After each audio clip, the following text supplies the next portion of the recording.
주시는 하나님의 말씀 보도록 하겠습니다. 에베소서 1장에 있는 말씀입니다. 제가 가지고 있는 성경 페이지로는 신약성경 309페이지나 310페이지에 있습니다. 에베소서 1장 15절부터 보도록 하겠습니다. 15절에서 19절에 있는 말씀까지 보도록 하겠습니다. 에베소서 1장 15절에서 19절에 있는 말씀까지 찾으셨으면 함께 한 목소리로 합독하도록 하겠습니다.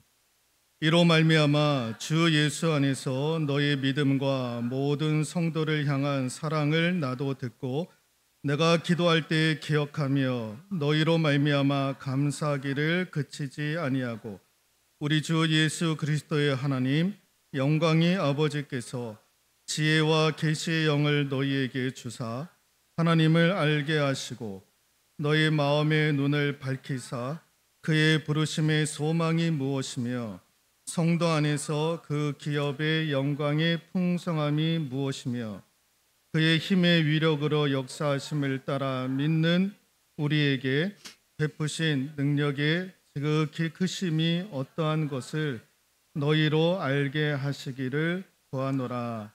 아멘.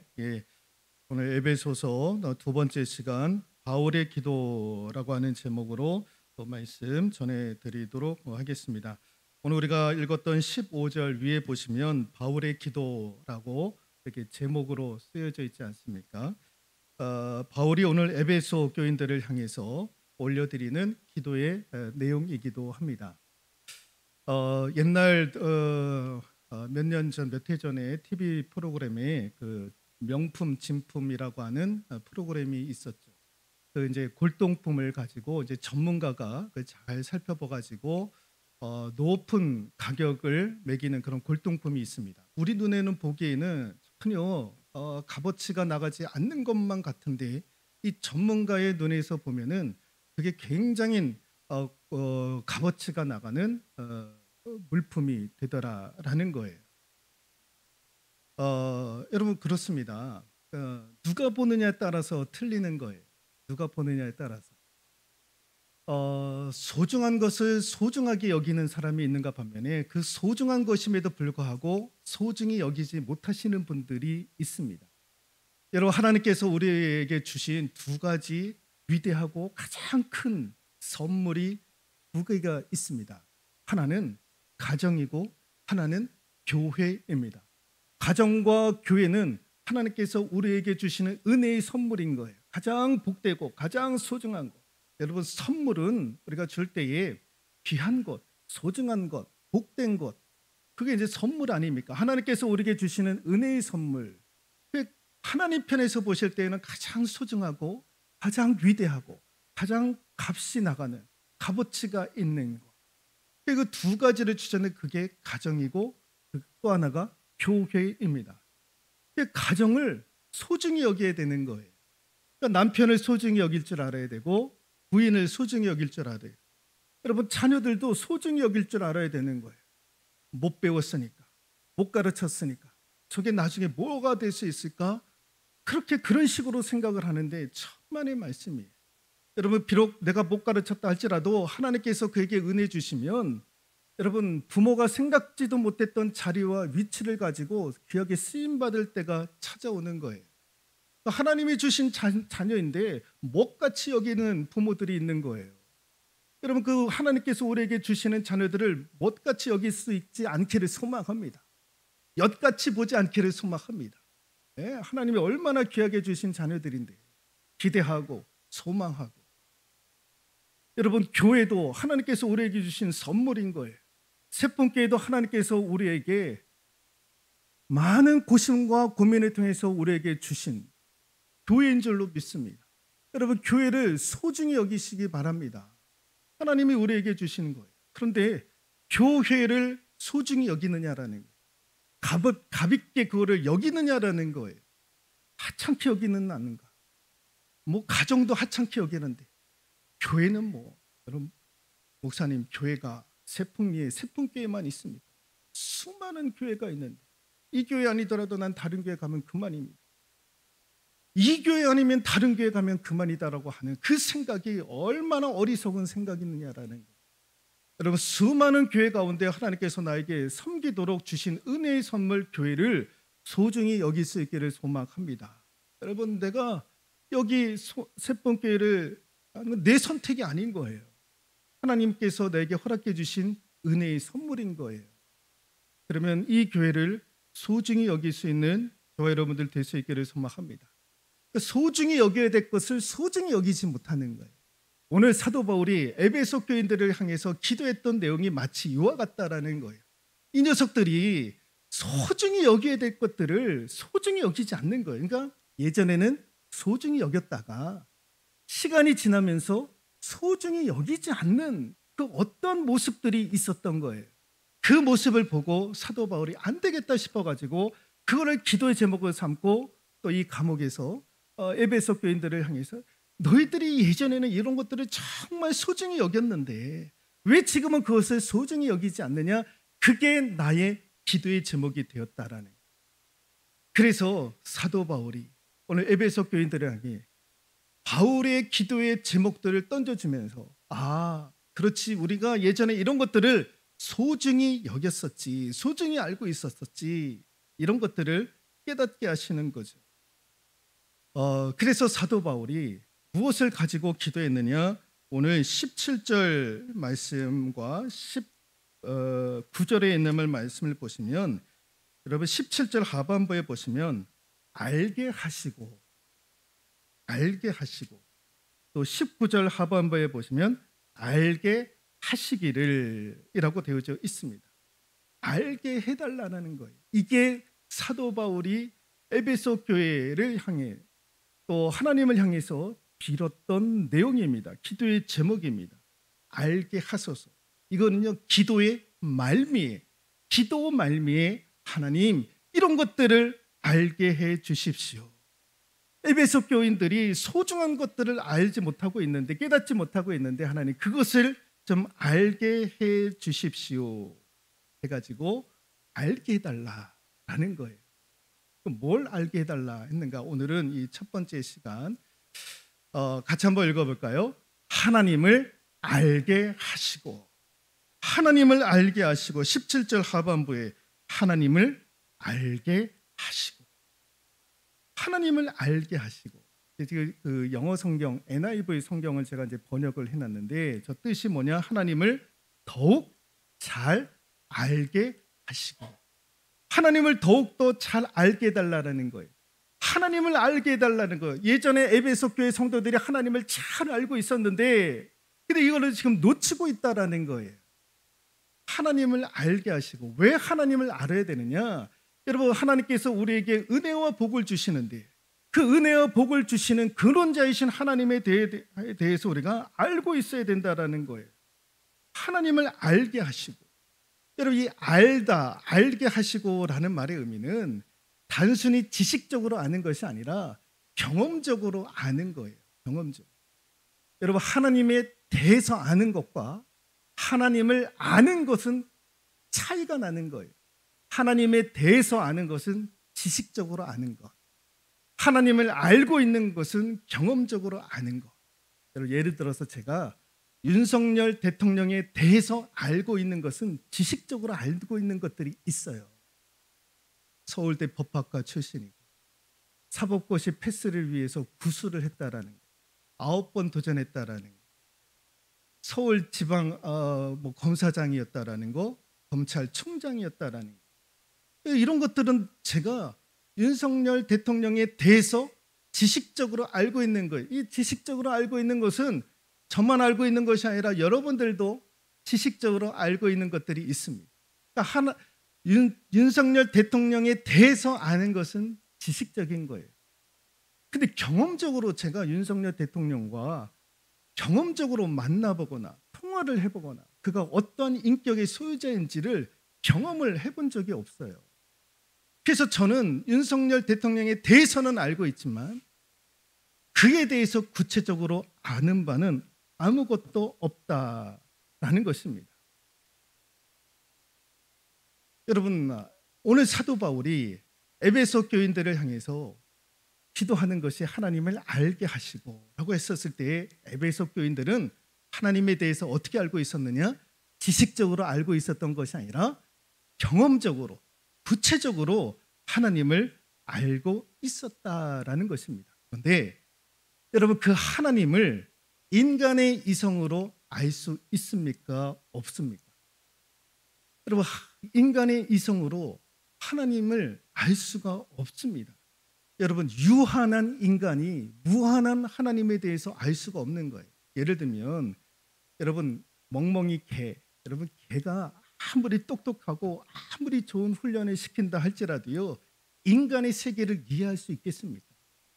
인간의 세계를 이해할 수가 없는 거예요. 마치 그와 같다라는 것입니다. 유한한 인간이 무한하신 하나님을 어떻게 알 수 있습니까? 그런데 에베소 교인들은 알았던 거예요. 그것도 경험적으로 알았던 거예요. 그 이유가 있습니다. 오늘 사도 바울이 뭐라고 얘기를 하냐면 17절에 있는 말씀 한번 읽어볼까요? 우리 주 예수 그리스도의 하나님 영광의 아버지께서 지혜와 계시의 영을 너희에게 주사 하나님을 알게 하시고, 지혜와 계시의 영을 주셔서 너희가 하나님을 지식으로 아는 것이 아니라 이제는 경험적으로 하나님을 알게 되었다라는 거예요.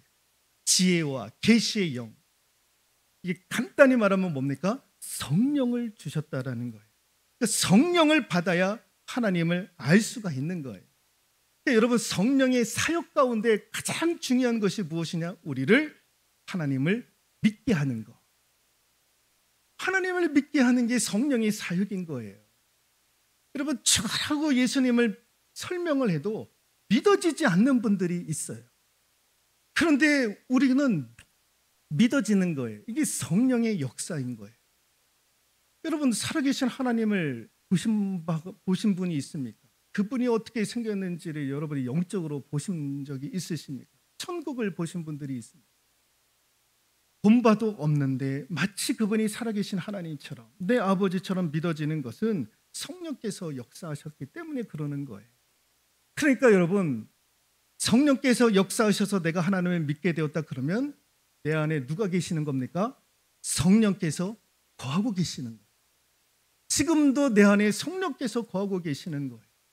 성령이 도대체 어디 있느냐, 여러분? 찾을 이유가 없는 거예요. 성령은 지금 내 안에 거하고 계시는 거죠. 자, 갈라디아서 4장 6절에 있는 말씀인데 읽어볼까요? 너희가 아들임으로 하나님이 그 아들의 영을 우리 마음 가운데 보내사 아빠 아버지라 부르게 하셨느니라. 하나님을 아버지로 부를 수 있게 하셨던 것은 그 아들의 영을 우리 마음 가운데 주셨기 때문에, 아들의 영 성령을 우리에게 주셨기 때문에 성령으로 말미암아 우리가 하나님을 아버지라고 고백할 수 있었다라는 겁니다. 고린도전서 12장 3절 읽어볼까요? 성령으로 아니하고는 누구든지 예수를 주시라 할 수 없느니라. 성령이 아니고서는 누구든지 예수 그리스도를 주라고 고백할 수 없다라는 거예요. 근데 저와 여러분들이 예수 그리스도를 주라고 고백할 수 있었던 것은 내 안에 성령께서 찾아오시고 임하여 주심으로 말미암아 그런 고백을 하게 된 줄로 믿습니다. 그러므로 저와 여러분들은 이미 하나님에 대해서 알고 있는 거예요. 지식적으로 알고 있는 분도 계시겠지만은 경험적으로 아시는 분들이 있는 거예요. 예전에 사건과 사고를 통해서 어떤 상황과 환경을 통해서 문제를 통해서 그거에 대해서 헤쳐나갈 수 있는 가장 은혜를 통해서 하나님에 대해서 경험적으로 알고 있는 분들, 성령의 역사를 통해서 그것을 알게 하셨고 깨닫게 하셨던 일들이 우리 가운데 이미 주어졌다라는 것입니다. 자, 그러면 에베소 교인들이 이미 알고 있었던 하나님에 대해, 하나님은 어떤 분이신가? 하나님은 어떠한 분이신가? 이거를 경험적으로 알았는데 그 경험적으로 알고 있었던 하나님은 어떤 분이셨을까? 여러분, 제가 이제 몇 가지 요약을 했는데요. 보시면 이제 7가지로 이제 요약을 했는데, 여러분, 이 에베소 교인들이 알고 있었던 하나님에 대한 경험적인 것들은 이미 우리가 경험적으로 알고 있는 내용들입니다. 여러분, 창조주 하나님, 하나님은 우주 만물을 창조하신 하나님 아닙니까? 그 하나님은 그러므로 말미암아 전능하신 하나님이심을 우리는 믿습니다. 그 전능하신 하나님께서 우리를 하나님의 형상으로 창조하셨고 우리가 죄 가운데 거하고 있었지만은 그럼에도 불구하고 예수 그리스도를 이 땅 가운데 보내주셔서 십자가 못 박혀 죽으시고 부활하시기까지 우리를 사랑하시는 그 하나님의 사랑의 하나님. 자, 그 사랑의 하나님은 네 번째 용서의 하나님. 우리가 하나님 앞에 죄를 지은 바 된 사람들 아닙니까? 그런 우리를 용서해 주시는 거예요. 그 용서의 하나님. 자, 우리를 용서해 주셨던 그 하나님. 그러므로 말미암아 우리가 하나님 앞에 기도할 때 응답해 주시기를 원하시는 응답의 하나님. 응답해 주실 때 가장 좋은 은혜로 역사하시기를 원하시는 은혜의 하나님. 그 하나님은 병든 자를 고치시는 치유의 하나님. 여러분, 이런 하나님뿐만 아니라 우리를 돌보시는 하나님, 능력의 하나님, 권능의 하나님, 여러 가지 하나님, 우리는 이미 알고 있는 거예요. 지식적으로 알고 있는 것이 아니라 이미 경험을 통해서 이런 것들, 어떤 분들은 병 고침을 통해서 치유의 하나님을 경험적으로 아는 거예요. 어떤 분들은 사죄를 통해서, 용서를 통해서 내가 하나님 앞에 용서받았다라는 것을 깨닫는 그 용서의 하나님을 경험하신 분들이 있는 거죠. 에베소 교인들은 이런 하나님을 경험을 했던 거예요. 그런데 우리가 이런 것들은 잘 알고 있는데 우리가 잘 알지 못하는 이런 하나님이 있는데요. 그게 뭐냐면 인격적인 하나님이시다라는 거예요. 우리 하나님은 인격적인 하나님이시다. 계시록 3장 20절인데요. 같이 한번 읽어볼까요? 내가 문 밖에 서서 두드리노니 누구든지 내 음성을 듣고 문을 열면 내가 그에게로 들어가 그로 더불어 먹고 그는 나로 더불어 먹으리라. 예. 여러분, 이 말씀을 읽어보면 늘 생각나는 그림이 있지 않습니까? 이 그림 아닙니까? 예수님께서 문 밖에서 문을 두드리는 이 그림, 이게 명작 아닙니까? 그런데 이 그림의 특징이 있습니다. 그게 뭐냐? 문 밖에 문고리가 없다라는 거예요. 문을 열 수 있는 문잡이가 없다라는 거예요. 그 문고리, 문잡이는 어디에 있느냐? 문 안쪽에 있는 거예요. 근데 우리 예수님이 저 문을 두드리시는 거예요. 두드리시는 거예요. 그러니까 예수님은요, 문을 얼마든지 여실 수도 있는 분 아니겠습니까? 그런데 두들기는 거예요. 그러니까 예수님은 안에 있는 사람이 문을 열어주지 아니하시면 예수님은 저 문 안으로 들어가실 수가 없는 거예요. 그러니까 문은 안에 있는 분이 반드시 열어주어야 우리 예수님은 들어갈 수 있는 거예요. 우리 예수님은 얼마든지 들어갈 수가 있는 거죠. 장소를 초월하시고 상황을 초월하시고 우리 예수님은 얼마든지 저 문을 뚫고서라도 들어가실 수 있는 분 아닙니까? 그런데 억지로 들어가시지 않는 거예요. 두들기는 거예요. 두들기는 거. 여러분, 아까 계시록에 있는 말씀과 이 그림이 의미하는 것이 무엇입니까? 하나님이 우리를 대하실 때 어떻게 대하시느냐? 인격적으로 대하신다라는 거예요. 하나님은 강제적으로 너 문 열어! 이렇게 하시지 않고 두들기시는 거예요. 그러면 안에 있는 사람이 합당하면 문을 여는 것이고 그렇지 않으면 문을 닫는 거예요. 그 선택은 누구에게 달려져 있느냐? 문 안에 있는 사람에게 선택이 달려져 있는 거예요. 우리 예수님은 똑똑똑똑 문을 두들기면서 자연적으로 안에 있는 분이 문을 여시고 나와서 자원하여 예수 그리스도를 만나기를 원하시는 그 선택을 우리에게 주시기를 원하시는 인격적인 하나님이신 거예요. 여러분, 누가복음 15장 탕자의 비유, 둘째 아들이 아버지의 재산을 가지고 가가지고 다 탕진하지 않습니다. 그리고 마침내 돌아오게 됩니다. 그 아버지가 얼마나 기뻐했는지 어마어마한 잔치를 배설을 하는데 그 둘째 아들이 들어온 계기가 있었습니다. 그게 뭐였느냐? 누가복음 15장 17절에 있는 말씀인데 읽어볼까요? 이에 스스로 돌이켜 이르되 내 아버지에게는 양식이 풍족한 품꾼이 얼마나 많은가. 나는 여기서 줄여 죽는구나. 중요한 단어가 나오는데 이에 스스로 돌이켰다라는 거예요. 돌이켰다라는 거예요. 스스로 돌이켜서 아버지 집으로 가고자 하는 마음이 생겼던 거예요. 왜 그런 마음이 있었을까요? 예전에 베풀어 주신 아버지의 사랑이 기억이 났던 거죠. 그래서 스스로 돌이켰던 거예요. 탕자의 아버지는요, 강제적으로 이 떠난 아들에 대해서 누군가를 보내어가지고 너 이 자식 너 안 들어오면 너 나랑 관계를 끊어버릴 거야 라고 그러지 않았던 거예요. 탕자의 아버지는 강제력을 가지고 이 아들을 기다렸던 것이 아니에요. 그냥 묵묵하게 기다렸던 거예요. 참고 기다리고 인내하면서 기다렸던 거예요. 그러니까 아버지가 아들을 참고 기다리듯이 하나님께서 우리를 그렇게 인내로 기다리시는 것은 하나님은 인격적인 하나님이시다라는 거예요. 예.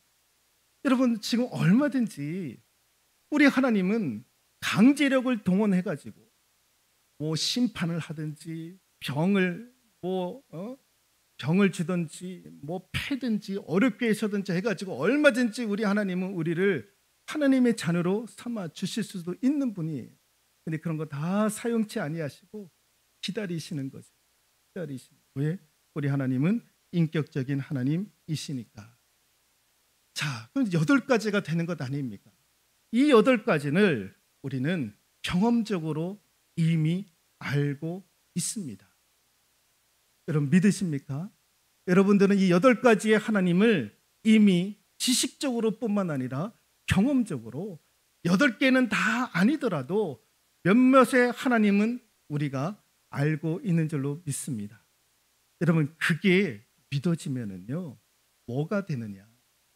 같이 한번 읽어볼까요? 신뢰와 순종이 되더라라는 것입니다. 신뢰는 무엇에 대한 신뢰? 누구에 대한 신뢰냐? 여호와 하나님에 대한 신뢰. 순종은 그분에 대한 순종이다라는 거예요. 여러분 8개의 하나님 가운데에 하나만이라도 내가 경험적으로 그 하나님을 알고 있으면 하나님에 대한 분명한 신뢰와 명확한 순종을 할 수가 있더라라는 거죠. 여러분 창세기 12장에 하나님이 처음 누구를 부르셨느냐? 아브라함을 부르셨어요. 그리고 하나님께서 약속을 하셨잖아요. 내가 너로 큰 민족을 이루고 너의 후손은 하늘의 별과 같이 하리라 라고 하나님께서 분명히 말씀을 하셨습니다. 약속까지 하셨던 거죠.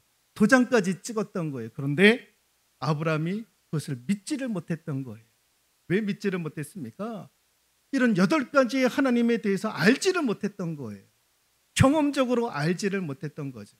나중에는 후처인 하갈을 통해서 이스마엘을 낳지 않습니까? 하나님에 대해서 알지 못했던 거예요. 지식적으로는 알 수 있었겠지만 경험적으로 하나님을 알지를 못했던 거죠. 그러니까 하나님에 대한 신뢰를 하지 못했고 그 약속의 말씀에 대해서 순종할 수가 없었던 거예요. 여러분 그러면 하나님에 대한 신뢰와 하나님 말씀에 대한 순종이 없으면 이제 지 마음대로 살아가는 거예요. 자기 뜻대로 살아가는 거예요. 자기 생각대로 살아가는 거예요. 여러분 창세기 12장부터 21장까지 아브라함은 마음대로 살아가는 거예요. 자기 뜻대로 살아가는 거예요. 하나님에 대해서 알지를 못하니까. 그런데 언제 하나님에 대해서 분명히 알게 되느냐? 창세기 22장을 통해서 알게 되는 거예요. 어떻게 알게 됩니까?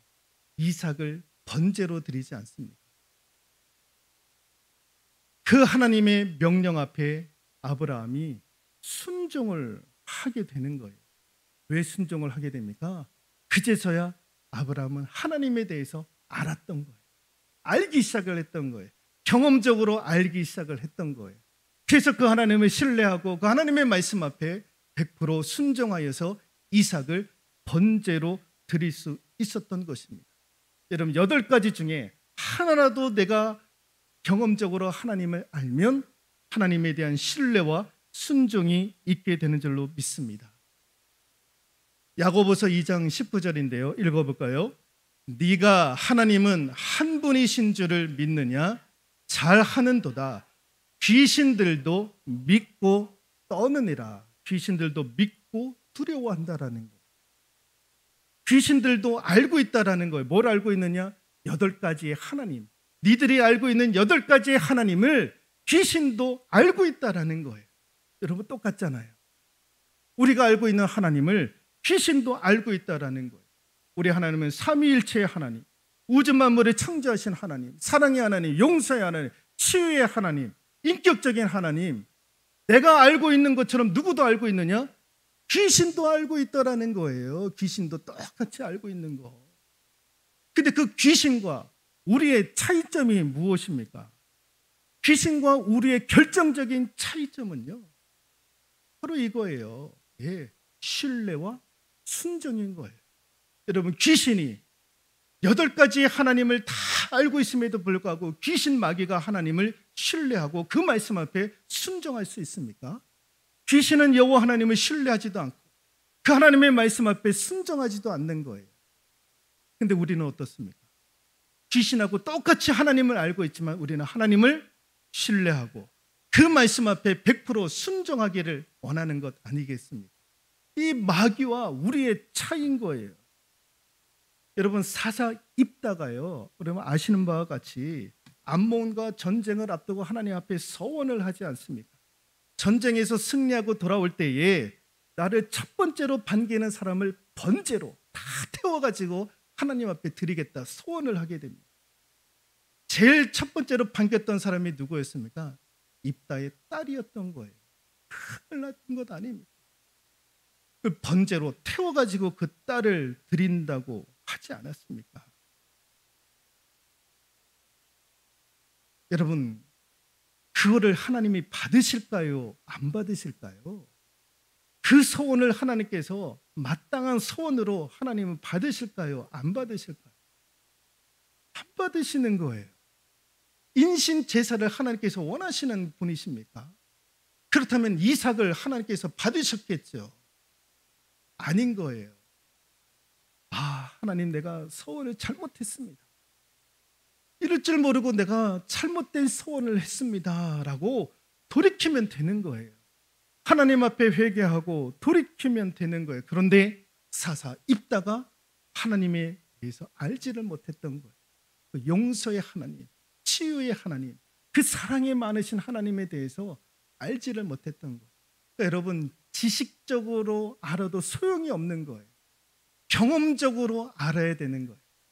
그래야 그 하나님을 신뢰하고 순종할 수가 있는 거죠. 그래서 오늘 사도 바울이 에베소 교인들을 향해서 너희들이 이전에 소중하게 알고 있었던 그 하나님에 대해서 알고 있는, 경험적으로 알고 있는 것들, 이런 것들을 다시 한번 끄집어내어서 너희가 다시 한번 하나님을 신뢰하고 그 하나님의 말씀 앞에 순종하기를 사도 바울이 원했던 거죠. 오늘 그런 은혜가 우리 가운데에도 임할 수 있기를 주님의 이름으로 축원드리도록 하겠습니다.